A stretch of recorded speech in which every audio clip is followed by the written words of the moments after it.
ही motive है man power, अर्थात मानव शक्ति। हमें अपने समाज को एकजुट करने के लिए हमें एक साथ चलना होगा, कैसे हमें एकजुट होना पड़ेगा। तो बंधुओं, संगठन का अर्थ है लगाओ, संगठन का अर्थ है जुड़ाव, संगठन का अर्थ है एकता, अर्थात हम सभी को लगाव भाव से जुड़कर एकता बनाए रखना ही संगठन कहलाता है।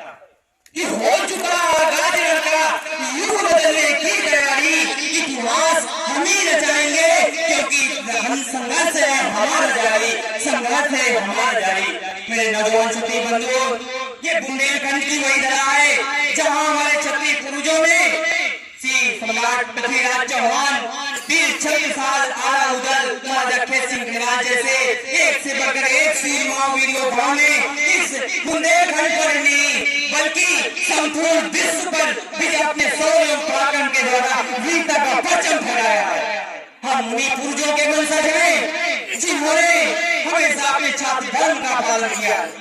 मेरे क्षत्रिय बंधुओं, वो छात्र धर्म जो हमें युगों से यही संदेश देता है कि गरीब गाय ब्राह्मण अबला नारी और क्षत्रिय सनातन धर्म की रक्षा करना ही हम क्षत्रियों का धर्म है, अपना कर्तव्य है। लेकिन मैं आपसे पूछना चाहता हूँ, क्या आज हम अपनी धर्म की स्थिति पे हैं? उसका जवाब है नहीं, क्योंकि आज हमारी वर्तमान स्थिति हमारे धर्म के विपरीत है। हमारा धर्म कहता है, हमारा धर्म कहता है कि गरीब गाय ब्राह्मण सबकी रक्षा कर, लेकिन आज हम स्वयं की रक्षा नहीं कर पा रहे हैं, कि स्वयं को न्याय नहीं दिला पा रहे हैं। क्योंकि हम किसी अन्य समाज वर्ग को न्याय दिला सकते हैं, उनकी रक्षा कर सकते हैं नहीं। दादा सुखदेव सिंह को मेरी को देख लीजिए, उनको दिन दहाड़े दुकान का आक्रांताओं में उनको गोली समाज में हत्या कर दी जाती है। क्या हम उनको बचा पाए? क्या हम उनको न्याय दिला पाए? तो हमारे पास एक ही जवाब है कि नहीं। आखिर हम सक्षम नहीं। देश में एक हमारा वो राजतंत्र, जब हमारे राज दरबारों में संपूर्ण प्रजा हमारी महाराजाओं की जय जयकार किया करती थी, न्याय की गुहार लगाती थी, उनको उनका न्याय दिया जाता है। और आज उन्हीं की संतानें हम क्षत्रियों के खिलाफ एजेंडा चला रही हैं, कहती है कि क्षत्रियों ने इस देश के लिए क्या किया है, क्षत्रियों ने हमारा शोषण किया है, क्षत्रियों ने हमारा घात किया है। तो मैं उन तुझे से बताना चाहूंगा, कान खोल कर सुन लो कि क्षत्रियों ने कभी किसी का अत्याचार या किसी का शोषण नहीं किया। क्षत्रियों ने अपनी 500% रियासतें काम दे दी। क्षत्रियों ने सैकड़ों हजारों किए, लाखों किलोमीटर बीघा की भूमि जानी दे दी। ये हम क्षत्रियों का इतिहास रहा है, स्वाभिमान रहा है। शोषण की बात करते हो, क्षत्रियों का तो धर्म रहा है, क्षत्रिय स्वयं न्यायाधीश होता है और क्षत्रिय का अर्थ होता है रक्षक।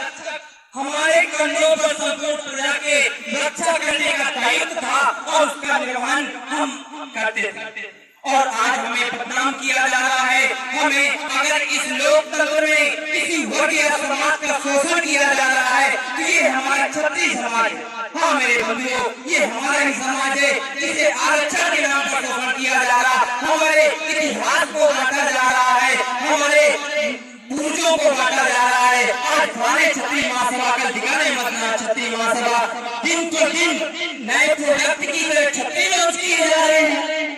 सिंह लगाए सियार नजर आ रहे हैं, भेड़िए नजर आ रहे हैं, जीटर नजर आ रहे हैं। ये शोषण नहीं है तो क्या है मेरे बंधुओं? ये हमारे समाज का शोषण किया जा रहा है। क्षत्रिय जब तक घट में रही साधा, क्षत्रिय रक्त जगा दूंगा, जात धर्म की रक्षा का मैं केसरिया लहरा दूंगा। अंत में मैं आप सभी से अनुरोध करना चाहता हूँ, अपने भाइयों को पहचाने, एक होकर चले। हम सबको ये हमारा परिवार है, सगा भाई वो नहीं जो एक ही माँ की कोख से जन्मे हो, बल्कि सगा भाई वो है। हमारे यहाँ संपूर्ण समाज बैठा है, आप में सब में कोई चौहान चले तो हमारे, यदि उनके दर्द का एहसास आपके सीने में हो रहा है तो आप सगे भाई हैं। इस प्रकार की भावना यदि हम अपने समाज में लाएंगे तो दिन दूर नहीं कि हमारा संपूर्ण विश्व में हमारा पताका फहराएगा। मैं इस अंतिम पंक्ति के साथ अपनी वाणी को विराम दूंगा कि चेतक पर चढ़कर जिसने दुश्मन भाले से जंगारे थे, मातृभूमि के खातिर जिसने जंगल में कई साल गुजारे थे, जिसकी तलवार की खनक से भी अकबर कातिल घबराता था, वो को मारवाड़ा कहलाता था। क्षत्रिय एकता, जय शिवा सरकार की, पत्थर को जो कर दे पानी, जय भवानी, जय भवानी, जय रथ।